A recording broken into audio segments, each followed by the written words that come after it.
Micro finance ಕಿರುಕುಳ ಮಾತ್ರ ನಿಲ್ತಾ ಇಲ್ಲ. ಸರ್ಕಾರ ಎಷ್ಟೇ ಈ ವಿಚಾರದಲ್ಲಿ ನಾವು ಕ್ರಮವನ್ನು ತಗೊಳ್ತೀವಿ ಅಂತಂದ್ರು. ನಾವು ಕೂಡ ನಿರಂತರವಾಗಿ ಈ ವಿಚಾರದಲ್ಲಿ ಸುದ್ದಿಯನ್ನು ಮಾಡಿದ್ವಿ. ಮುಖ್ಯಮಂತ್ರಿಗಳು ಎಚ್ಚೆತ್ಕೊಂಡ್ರು, ಬಟ್ ಜಿಲ್ಲಾ ಉಸ್ತುವಾರಿಗಳು ಎಚ್ಚೆತ್ಕೊಂಡಿಲ್ಲ. ಓನ್ಲಿ ಮುಖ್ಯಮಂತ್ರಿಗಳು ಮಾತ್ರ ಎಚ್ಚೆತ್ಕೊಂಡ್ರು. ತದನಂತರ ಹೇಳಿದ್ರು, ಅದಾದ ನಂತರವೂ ಕೂಡ ಕಿವಿ ಕೇಳಿಸ್ಕೊಳ್ಳಿಲ್ಲ ಜಿಲ್ಲಾ ಉಸ್ತುವಾರಿಗಳು. ಯಾಕಂದರೆ ಜಿಲ್ಲಾ ಉಸ್ತುವಾರಿಗಳು ಮನಸ್ಸು ಮಾಡಿದ್ದಿದ್ರೆ ಅಲ್ಲಿರುವಂಥ DC ಗಳನ್ನು ಕರೆಸ್ಕೊಂಡು ಮೀಟಿಂಗನ್ನು ಮಾಡಿ ಅದನ್ನು ಅಲ್ಲೇ ಬಗೆಹರಿಸ್ಬೋದಾಗಿತ್ತು. ಒಂದೇ ಎರಡೇ ವಾರದಲ್ಲಿ ಆಗೋಗಿರೋದಿದು. ಆದರೆ ಇನ್ನೂ ಕೂಡ ನಿಲ್ತಾ ಇಲ್ಲ. ಇನ್ನೂ ಸಾವುಗಳಾಗ್ತಾ ಇದೆ. ಜನ ರೋಸಿ ಹೋಗ್ತಾ ಇದ್ದಾರೆ. ಸ್ವಾಭಿಮಾನದಿಂದಾಗಿ ಸಂಕಟವನ್ನು ಪಡ್ತಾ ಇದ್ದಾರೆ. ಏನು ಮಾಡೋದು ಅಂತ ಹೇಳಿ ಮೈಕ್ರೋ ಫೈನಾನ್ಸ್ ಹಿಂಸೆಯ ಇನ್ನೊಂದು ಕರಾಳ ಮುಖವನ್ನು ನಿಮ್ಮ ಮುಂದೆ ಇಡ್ತಾ ಇದ್ದೀವಿ. ವರ್ಷಕ್ಕೆ 24% ಬಡ್ಡಿಯನ್ನು ಹಾಕ್ತಾ ಇದ್ದಾರಂತೆ. 4.5 ಲಕ್ಷ ಸಾಲಕ್ಕೆ 7.5 ಲಕ್ಷ ರೂಪಾಯಿ ಬಡ್ಡಿಯನ್ನು ಕಟ್ಟುವಂತ ಪರಿಸ್ಥಿತಿ ಬಂದಿದ್ದಾರೆ. 7,20,000 ರೂಪಾಯಿ ಬಡ್ಡಿ ಕಟ್ಟಿದ್ರು ಕೂಡ ಅಸಲು ಮಾತ್ರ ತೀರಿಲ್ಲ. ಬಡ್ಡಿ ಚಕ್ರ ಬಡ್ಡಿ ಕಟ್ಟಿ ಪ್ರಾಣವನ್ನ ತೆತ್ತಿದ್ದಾರೆ ಸೈಯದ್ ಸಮೀವುಲ್ಲಾ.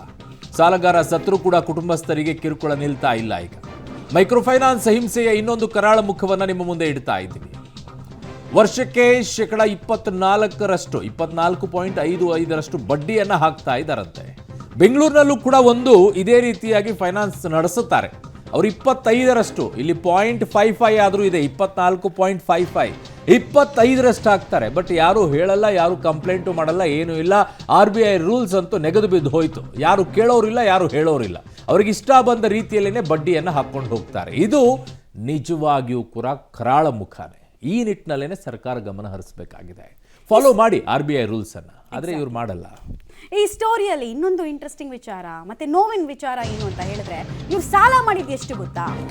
4.66 ಲಕ್ಷ, 4,66,000 ರೂಪಾಯಿ ಮನೆ ನಿರ್ಮಾಣ ಮಾಡೋದಕ್ಕೆ ಅಂತ ತುಮಕೂರಿನ ಸಮೀವುಲ್ಲಾ ಅವರು 5 ಸ್ಟಾರ್ ಫೈನಾನ್ಸ್ ಕಂಪನಿಯಲ್ಲಿ ಸಾಲ ಮಾಡ್ತಾರೆ. ತುಮಕೂರಿನ ಲೇಬರ್ ಕಾಲೋನಿ ನಿವಾಸಿ ಆಗಿರ್ತಾರೆ ಇವರು. 2019 ಜನವರಿಯಲ್ಲಿ ಸಾಲ ಮಾಡಿರ್ತಾರೆ. ಸಾಲಕ್ಕೆ ಬಡ್ಡಿ ಚಕ್ರ ಬಡ್ಡಿ ಅಂತ ತಗೊಂಡಿದ್ದ ಅಮೌಂಟ್ಗಿಂತ 3 ಲಕ್ಷ ಜಾಸ್ತಿನೇ ಕಟ್ತಾರೆ. ಆದರೂ ನೋವಿನಲ್ಲಿ ಅಂದರೆ ಆ ಪ್ರೆಷರ್ ತಾಳೋಕ್ಕಾಗದೆ ಹೃದಯಾಘಾತದಿಂದ ಸಾವನ್ನಪ್ತಾರೆ 2024 ಮೇನಲ್ಲಿ. ಅವ್ರು ಸತ್ತು ಇನ್ನೂ ಕೆಲ ತಿಂಗಳಾಗಿಲ್ಲ, ಆಗಲೇ ಕುಟುಂಬಕ್ಕೆ ಟಾರ್ಚರ್ ಕೊಡೋದನ್ನು ಮುಂದುವರಿಸಿದ್ದಾರೆ. ಇನ್ನೂ ಒಂದು 20-30 ಇನ್ಸ್ಟಾಲ್ಮೆಂಟ್ ಇದೆ, ನೀವು ಕಟ್ಟಬೇಕು, ಕಟ್ಟಿಲ್ಲ ಅಂದರೆ ಹಿಂಗೆ ಮಾಡಿಬಿಡ್ತೀವಿ, ಹಂಗೆ ಮಾಡಿಬಿಡ್ತೀವಿ ಅಂತ ಹೆದರಿಸೋದಕ್ಕೆ ಮುಂದಾಗ್ತಾ ಇದ್ದಾರೆ ಈ ಜಿಗಣೆಗಳು. 5 ಸ್ಟಾರ್ ಕಂಪನಿಯ ಸಿಬ್ಬಂದಿಗಳ ಅಟ್ಟಹಾಸಕ್ಕೆ ಕೊನೆ ಯಾವಾಗ ಅಂತ ಕೇಳ್ತಾ ಇದ್ದಾರೆ. ಪತಿ ಅಂತೂ ಹೋದ್ರು, ಈಗ ನಾವು ಮನೇಲಿದ್ದೀವಿ, ಮನೇಲಿ ಇರೋದಕ್ಕೂ ಬಿಡ್ತಾ ಇಲ್ಲ ಅಂತ ಹೇಳಿದ್ದಾರೆ. ಮತ್ತೆ ಇಲ್ಲಿ ತನಕ ತಗೊಂಡಿದ್ದ ದುಡ್ಡಿಗೆ ಎಷ್ಟು ದುಡ್ಡನ್ನು ನಾವು ಕಟ್ಟಿದ್ದೀವಿ, ಇಂಟ್ರೆಸ್ಟ್ ಕಟ್ಟಿದ್ದೀವಿ, ಚಕ್ರ ಬಡ್ಡಿ ಕಟ್ಟಿದ್ದೀವಿ. ಚಕ್ರ ಬಡ್ಡಿ ತಗೊಳ್ಬೋದಾ? ಈಗ 5 ಸ್ಟಾರ್ ಕಂಪನಿಯವರು ಹೇಳಬೇಕಿದ್ದನ್ನು, ಚಕ್ರ ಬಡ್ಡಿ ತಗೊಳ್ಳೋದಕ್ಕೆ RBIನಲ್ಲಿ ಅವಕಾಶ ಇದೆಯಾ? ನೀವು NBFCನಲ್ಲಿ ರಿಜಿಸ್ಟರ್ ಆಗಿದ್ರೆ ತಗೊಳ್ಳೋದಕ್ಕೆ ಅವಕಾಶ ಇದೆಯಾ ಅನ್ನೋದು ಪ್ರಶ್ನೆ. ತಗೊಳ್ತಾ ಇದ್ದೀರಾ? ಈಗ ಮನೇಲಿ ಓಕೆ, ಆ ಸಾಲದ ಜೊತೆಗೆ ಒಂದು ಇನ್ಶೂರೆನ್ಸ್ ಅಂತ ಮಾಡಿರ್ತಾರೆ. ಆ ಇನ್ಶೂರೆನ್ಸ್ಗೂ ಕೂಡ ನೀವು ದುಡ್ಡು ತೊಗೊಂಡಿರ್ತೀರಾ ಪ್ರೊಸೆಸಿಂಗ್ ಫೀ ಟೈಮ್ನಲ್ಲೇ. ಆದರೂ ಈಗ ಮಾನವೀಯತೆ ಮರೆತು ನೀವು ಕುಟುಂಬಕ್ಕೆ ಟಾರ್ಚರ್ ಕೊಡ್ತೀರಾ ಅಂದರೆ ನಿಮ್ಮನ್ನು ನಾವು ಮನುಷ್ಯರು ಅಂತ ಕರಿಬೇಕಾ? ಏನಂತ ಅನ್ಬೇಕು? ಕುಟುಂಬ ಏನು ಈಗ ಅದೇ ಸಾವಿನ ದಾರಿನ ಹಿಡ್ಕೊಳ್ಬೇಕಾ? ಅಲ್ಲಿ ತನಕ ನೀವು ಬಿಡಲ್ವಾ ಟಾರ್ಚರ್ನ? ಆಮೇಲೆ ಈ ವಲಯ ವ್ಯಾಪ್ತಿಯಲ್ಲಿ ಬರುವಂತಹ ಪೊಲೀಸ್ ಅಧಿಕಾರಿಗಳು ಬದುಕಿದ್ದಾರಾ ಅಥವಾ ಸತ್ತೋಗಿದ್ದಾರಾ ಅನ್ನೋದು ಪ್ರಶ್ನೆ. ಹೇಳ್ತಾನೆ ಇದ್ದಾರಲ್ಲ ಮುಖ್ಯಮಂತ್ರಿಗಳು, DC ಗಳು ಸಭೆ ನಡೆಸಿ, SP ಗಳು ಎಲ್ಲರನ್ನೂ ಮೀಟಿಂಗ್ ಕರೀರಿ, ಸ್ಟೇಷನ್ ಲಿಮಿಟ್ಸಲ್ಲಿ ಯಾರ್ಯಾರು ಟಾರ್ಚರ್ ಕೊಡ್ತಾ ಇದ್ದಾರೆ ಅವ್ರಿಗೆಲ್ಲ ವಾರ್ನ್ ಮಾಡಿಸಿ, ಸಾಧ್ಯ ಆದರೆ ಒದ್ದು ಒಳಗೆ ಹಾಕಿಸಿ, ವರ್ಕ್ ಮಾಡಿ ಸಿಬ್ಬಂದಿಗಳಿಗೆ. ಒಂದಿಬ್ಬರಿಗೆ ವರ್ಕ್ ಮಾಡಿದ್ರೆ ಮಿಕ್ಕಿದವರು ಈ ಥರ ಟಾರ್ಚರ್ ಕೊಡೋದನ್ನು, ಅನ್ಯಾಯದ ಹಾದಿಯಲ್ಲಿ ಟಾರ್ಚರ್ ಕೊಡೋದನ್ನು ನಿಲ್ಲಿಸ್ತಾರೆ ಅಂತ. ಆದರೂ ಅದನ್ನು ಸಂಬಂಧಪಟ್ಟವರು ಮಾಡ್ತಿಲ್ಲ. ಇದರಿಂದ ಏನು, ಬಾಲ ಮುದ್ರಕೊಳ್ಬೇಕಾಗಿದ್ದವರು ಬಾಲ ಬಿಚ್ತಾ ಇದ್ದಾರೆ.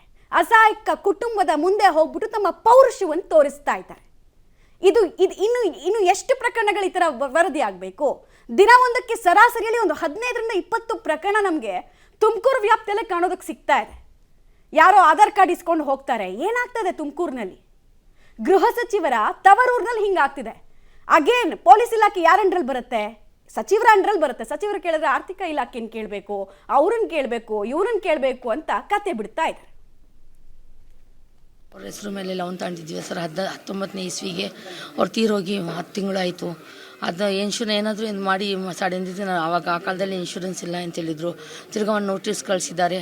ಲೇಟ್ ಕಟ್ಟಿದ್ದಕ್ಕೆ ಅದಕ್ಕೆ 1.5 ಲಕ್ಷ ಬಡ್ಡಿ, 50,000 ಅಂತ ಸರ್ವಿಸ್ ಚಾರ್ಜ್ ಅಂತ ಹೇಳಿ ತಿರ್ಗಿ 2 ಲಕ್ಷ ಜಾಸ್ತಿ ಮಾಡಿದ್ದಾರೆ. ಅದಕ್ಕೆ ನಾನು ರಿಕ್ವೆಸ್ಟ್ ಮಾಡಿದೆ, ಸರ್ ನನಗೀಗ ಕಟ್ಟೋಕ್ಕಾಗಲ್ಲ, ಆವಾಗಲೇ 62 ಕಂತು ಕಟ್ಟಿದ್ದೀನಲ್ಲ, ಇನ್ನು 20 ಇರೋದು, ಅದರಲ್ಲಿ ಏನಾದರೂ ನನಗೆ ಒಳ್ಳೆಯದು ಬಡ್ಡಿ ಎಲ್ಲ ನಿಲ್ಲಿಸಿ ಏನಾದರೂ ಸ್ವಲ್ಪ ಕೊಡೋದನ್ನು ಕೊಡಿ ಅಂತ ಹೇಳ್ಬಿಟ್ಟು 1-2 ತಿಂಗಳು ಟೈಮ್ ಕೊಟ್ಟು ನನಗೆ ನನ್ನ ಪೇಪರ್ ಕೊಡಿ ಅಂದಿದ್ದಕ್ಕೆ 4.25 ಲಕ್ಷ ಕಟ್ಟಬೇಕಮ್ಮ, ಇದರ 50,000 ಮಾಫ್ ಮಾಡ್ತೀನಿ ಅಷ್ಟೇ ಅಂತ ಹೇಳ್ತಾ ಇದ್ದಾರೆ. ಅಷ್ಟೊಂದು ಕಟ್ಟೋಕ್ಕಾಗಲ್ಲ ಸರ್. 4,65,000, ಅವ್ರು 5 ಲಕ್ಷ ಅಂತ ಹೇಳಿದ್ದಾರೆ. ಸರ್ ಇವರು ಬ್ಯಾಂಕ್ನಾಗ ಲೋನ್ ತಗೊಂಡವ್ರೆ, ಇದು ಫೈನಾನ್ಸ್ ತಗೊಂಡಿರೋದು. ಆವಾಗ ಇವ್ರದ್ದು ಒಂದು ಸ್ವಲ್ಪ ತೊಂದರೆ ನಡೀತಿತ್ತು.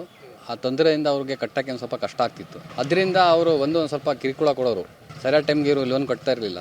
ಅದು ಇದರಿಂದ ಅವರು ಬಂದು ಕಿರುಕುಳ ಕೊಡೋದು. ಇವರು ಭಾಳ ಅವರು ಸ್ವಲ್ಪ ಕಷ್ಟದಿಂದ ನಡೀತಿದ್ದರು. ಅದರಿಂದ ಅವ್ರಿಗೂ ಹಾರ್ಟ್ ಅಟ್ಯಾಕ್ ಆಗಿ ಅವರು ಸತ್ತೋದ್ರು, ಯಜಮಾನರು ಸತ್ತೋದ್ರು. ಸಮೀವುಲ್ಲಾ ಅಂತ ಅವರು ಯಜಮಾನರು. ಅಂದರೆ ಬಂದು ಅವರು ಸ್ವಲ್ಪ ಕಿರುಕುಳ ಮಾಡ್ತಿದ್ರು ಫೈನಾನ್ಸ್ನವರು. ಅದೇ ದುಡ್ಡು ಕಟ್ಟಕ್ಕೆ ಫೋರ್ಸ್ ಮಾಡ್ತಿದ್ರು ಅವ್ರಿಗೆ. ಅವ್ರ ದುಡ್ಡು ಇರ್ತಿರಲಿಲ್ಲ. ರಾತ್ರಿ 10 ಗಂಟೆ 11 ಗಂಟೆ ತನಕ ಇರೋರು ಅವರು. ಇಲ್ಲೇ ಮನೆತನ ಕೂತ್ಕೊಂಡಿರೋರು. ಎಷ್ಟೋ ಸರಿ ನಾವು ಯಾಕೆ ಇಷ್ಟರ ಕಿರುಕುಳ ಕೊಡ್ತೀರಾ ನೀವು, ಹೋಗಿ ಕೇಸ್ ಮಾಡ್ಕೊಳ್ಳಿ ಹೋಗಿ ಅಂತ ನಾವು ಮಸ್ತ ಸರಿ ಮಾತಾಡಿದ್ದೀವಿ ಅವ್ರ ಬಗ್ಗೆ. ಹಂಗೂ ಹೋಗ್ತಾ ಇರಲಿಲ್ಲ ಅವರು ಬರೋದು ಹೋಗೋದು ಎಲ್ಲ ಡೀಟೇಲ್ಸ್ ಕೊಡ್ತಾರೆ ಮಂಜುನಾಥ್. ತಿಂಗಳಿಗೆ ಎಷ್ಟು ರೂಪಾಯಿ ಅಂತ ಇನ್ಸ್ಟಾಲ್ಮೆಂಟ್ ಲೆಕ್ಕದಲ್ಲಿ ಇವ್ರು ಕಟ್ತಾ ಇದ್ರು. ಮತ್ತೆ ಸಾಮಾನ್ಯವಾಗಿ ಯಾರೇ ಲೋನ್ ಮಾಡಿಸ್ಕೊಳ್ತಾರೆ ಅಂತ ಅಂದ್ರೂ ಕೂಡ ಆ ಲೋನ್ ಮೇಲೆ ಒಂದು ಇನ್ಶೂರೆನ್ಸ್ ಅಂತ ಮಾಡಿಸ್ತಾರೆ.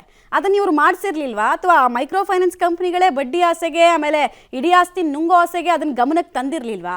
ಏನಂತ ಇದ್ದಾರೆ ಈಗ? ಮತ್ತೆ ಇದು ಪೊಲೀಸರ ಗಮನಕ್ಕೆ ಬಂದಿದೆಯಾ? ಅವ್ರದ್ದೇನು ವರ್ಷನ್ನು?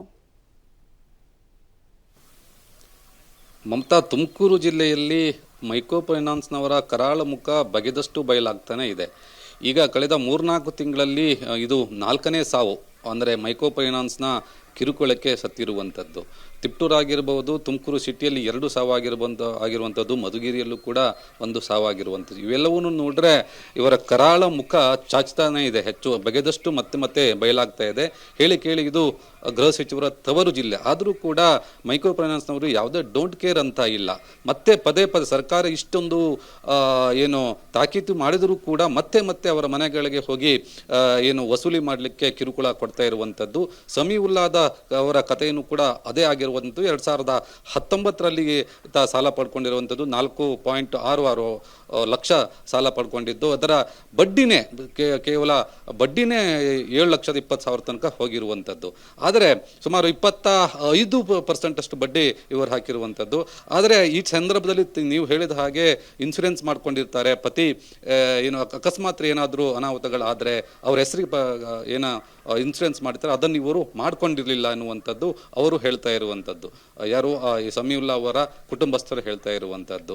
ಆದರೆ ಇಷ್ಟಾದರೂ ಕೂಡ ಈಗ ಲಾಯರ್ ಮುಖಾಂತರ ಕೂಡ ಇವರು ಧಮಕಿ ಆಗ್ತಾ ಇರುವಂಥದ್ದು. ಬಂದು ನೀವು ಸಾಲ ಕಟ್ಟಲೇಬೇಕಾಗ್ತದೆ, ಮೇ ತಿಂಗಳಲ್ಲಿ ಅವರು ತೀರು ಹೋಗಿರಬಹುದು, ಬಟ್ ನಿಮ್ಗೆ ಮನೆ ಕಟ್ಟಿರುವಂಥದ್ದು, ನಿಮ್ಮ ಮನೆ ಸಾಲ ಇದು, ನೀವು ಕಟ್ಟಬೇಕಾಗ್ತದೆ ಅಂತ ಅವರ ಶ್ರೀಮತಿಯವರಿಗೆ ಬಂದು ಧಮಕಿ ಆಗ್ತಾ ಇರುವಂಥದ್ದು. ಇದರಿಂದ ಆ ಕುಟುಂಬ, ಇಡೀ ಕುಟುಂಬ ನೊಂದಿದೆ. ಅದರ ಜೊತೆಗೆ ಅವರ ಶ್ರೀಮತಿಯವರು ಕೂಡ ಕಾಯಿಲೆಯಿಂದ ಬಳಲ್ತಾ ಇದ್ದಾರೆ, ತಮಗೆ ಆಗ್ತಾ ಇಲ್ಲ, ನಾನು ಕೂಡ ಸತ್ತೋಗ್ಬೇಕಾ ಎನ್ನುವಂಥ ರೀತಿಯಲ್ಲಿ ಅವರು ಕೂಡ ಏನು ದುಃಖವನ್ನು ತೋಡ್ಕೊಳ್ತಾ ಇದ್ದಾರೆ. ಅಷ್ಟರ ಮಟ್ಟಿಗೆ ಇವರು ಬಂದು ಏನು ಕಿರುಕುಳ ಕೊಡ್ತಾ ಇದ್ದಾರೆ.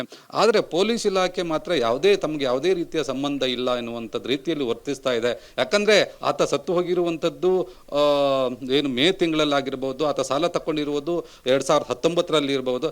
ಹಾಗಾಗಿ ಇದಕ್ಕೂ ಅಂದರೆ ಈಗ ಸರ್ಕಾರ ಮೊನ್ನೆ ತಾನೇ ಏನು ಸಭೆ ನಡೆಸಿ ಅದಕ್ಕೆ ಒಂದು ಗೈಡ್ಲೈನನ್ನು ರೆಡಿ ಮಾಡಿ ಕೊಟ್ಟಿರುವಂಥದ್ದು. ಹಾಗಾಗಿ ಆ ಹಿಂದಿನ ಪ್ರಕರಣಕ್ಕೆ ಸಂಬಂಧ ಇಲ್ಲ, ಇನ್ನು ಮುಂದೆ ಏನಾದರೂ ಆದರೆ ನಾವು ಕ್ರಮ ತೆಗೆದುಕೊಳ್ಳಬಹುದು ಎನ್ನುವಂಥ ನಿಟ್ಟಿನಲ್ಲಿ ಪೊಲೀಸರು ಇದ್ದಾರಾ ಅನ್ನುವಂಥದ್ದು ಕೂಡ ನಮಗೆ ಈಗ ಅನಿಸ್ತಾ ಇದೆ ಈ ಪರಿಸ್ಥಿತಿ ನೋಡಿದರೆ. ಆದರೆ ಮನೆ ಮುಂದೆಗೆ ಬಂದು ಅವರು ಪದೇ ಕಿರುಕುಳ ಕೊಡ್ತಾ ಇದ್ದಾರೆ, ಅದನ್ನಾದರೂ ತಡೆಯುವಂಥ ನಿಟ್ಟಿನಲ್ಲಿ ಪೊಲೀಸರು ಕಾರ್ಯಪ್ರವೃತ್ತರಾಗಬೇಕು. ಕೇಳಿ ಗೃಹ ಸಚಿವರ ತವರು ಜಿಲ್ಲೆ ಇದು ಅನ್ನುವಂಥದ್ದು ಸಾರ್ವಜನಿಕರ ಪ್ರಶ್ನೆ ಕೂಡ. ಮಮತಾ, ಮಂಜುನಾಥ್, ಈಗ ಪೊಲೀಸರು ಬಿಡಿ, ಅವರಂತೂ ಒಂಥರ ಆ ಕಡೆಗೆ ಈ ಕಡೆಗೆ ಏನೇನೋ ಕೊಟ್ಕೊಂಡು ಅಡ್ಜಸ್ಟ್ ಮಾಡಿಕೊಂಡು ಆಯಾಯ ಪೊಲೀಸ್ ಸ್ಟೇಷನ್ಗಳಿಗೆ ಹೋಗ್ಕೊಂಡು ಹೋಗ್ತಾರೆ. ಆದರೆ ಜಿಲ್ಲಾ ಉಸ್ತುವಾರಿಗಳು ಇದಾರಾ ಅಥವಾ ಇಲ್ವಾ? ತುಂಬಾ ಡಿನ್ನರ್ ಮೀಟಿಂಗ್ ಅಲ್ಲಿ ಬ್ಯುಸಿ ಆಗ್ಬಿಟ್ಟಿದಾರಾ? ಅರುಣ್, ಜಿಲ್ಲಾ ಉಸ್ತುವಾರಿಗಳು ನಿನ್ನೆ ಗಣರಾಜ್ಯೋತ್ಸವ ದಿನ ಕೂಡ ಸುದ್ದಿಗೋಷ್ಠಿಯಲ್ಲಿ ಖಡಕ್ಕಾಗಿ ವಾರ್ನಿಂಗ್ ಅನ್ನು ಕೂಡ ಕೊಟ್ಟಿರುವಂಥದ್ದು. ಪೊಲೀಸ್ ಇಲಾಖೆಗೂ ಕೂಡ SP ಅವರು ಕೂಡ ಆ ಒಂದು ಸುದ್ದಿಗೋಷ್ಠಿಯಲ್ಲಿ ಇದ್ರು, ಮತ್ತೆ ಜಿಲ್ಲಾಧಿಕಾರಿಗಳು ಕೂಡ ಗೋಷ್ಠಿಯಲ್ಲಿ ಇದ್ರು. ಅಲ್ಲಿ ಹೇಳಿದ್ರು ಜಿಲ್ಲಾಧಿಕಾರಿಗಳು ನೇರವಾಗಿ ಕ್ರಮ ತೆಗೆದುಕೊಳ್ಳಬಹುದು ಇಂಥ ಮೈಕ್ರೋ ಫೈನಾನ್ಸ್ಗಳ ವಿರುದ್ಧ. ಅದರ ಜೊತೆಗೆ ಪೊಲೀಸರು ಕೂಡ ಸುಮೋಟೋ ಕೇಸ್ ಹಾಕೊಳ್ಳಿಕ್ಕೆ ಯಾವುದೇ ರೀತಿಯ ಕಾನೂನಲ್ಲಿ ಅವಕಾಶ ಇಲ್ಲ. ಆ ನಿಟ್ಟಿನಲ್ಲಿ ಏನು ಸೆಂಟ್ರಲಲ್ಲಿ ಅದಕ್ಕೂ ಒಂದು ರೀತಿಯ ಕಾನೂನು ತರಬೇಕಾಗಿದೆ. CM ಕೂಡ PM ಗೆ ಪತ್ರ ಬರೆದಿದ್ದಾರೆ. ಆ ನಿಟ್ಟಿನಲ್ಲಿ ರಾಜ್ಯಪಾಲರಿಗೂ ಕೂಡ ಇಲ್ಲಿ ಲೋಕಲ್ ಆಗಿ ರಾಜ್ಯದಲ್ಲಿ ಒಂದು ರೀತಿಯ ಕಾನೂನು, ಅಂದರೆ ಪೊಲೀಸರು ಸುಮೋಟೋ ಕೇಸ್ ಹಾಕೊಂಡು ತನಿಖೆ ಮಾಡುವ ರೀತಿಯಲ್ಲಿ ಒಂದು ಕಾನೂನು ಮಾಡಬೇಕೆನ್ನುವಂಥ ನಿಟ್ಟಿನಲ್ಲಿ ಮನವಿಯನ್ನು, ಅಂದರೆ ರಾಜ್ಯಪಾಲರಿಗೂ ಕೂಡ ಮನವಿ ಮಾಡ್ತಾ ಇದ್ದೀವಿ. ಅದೊಂದು ಕಾನೂನು ಆದರೆ ಅದು ತಹಬದಿಗೆ ಬರ್ತದೆ ಅನ್ನುವಂಥ ನಿಟ್ಟಿನಲ್ಲಿ ಮೊನ್ನೆ ದಿನ ಏನು ಗೃಹ ಸಚಿವರು ಹೇಳಿರುವಂಥದ್ದು. ಇನ್ಮೇ ಪೊಲೀಸರು ಕೂಡ ಅದೇ ಒಂದು ತಮಗೆ ಪವರ್ ಕೊಡಲಿ ಎನ್ನುವಂಥ ನಿಟ್ಟಿನಲ್ಲಿ ಕೂಡ ಪೊಲೀಸರು ಕಾಯ್ತಾ ಇರುವಂಥದ್ದು. ಆದರೆ ಈ ಮನೆಗಳಿಗೆ ಹೋಗಿ ಕಿರುಕುಳ ಕೊಡ್ತಾ ಇರುವುದನ್ನು ಪೊಲೀಸರು ತಡೆಗಟ್ಟಬಹುದಿತ್ತು, ಬಟ್ ಅದನ್ನು ಮಾಡ್ತಾ ಇಲ್ಲ ಅನ್ನುವಂಥದ್ದು ಆರೋಪ. ಅರುಣ್. ಓಕೆ ಮಂಜುನಾಥ್, ನಿಮ್ಮೆಲ್ಲ ಮಾಹಿತಿಗೆ ಧನ್ಯವಾದಗಳು.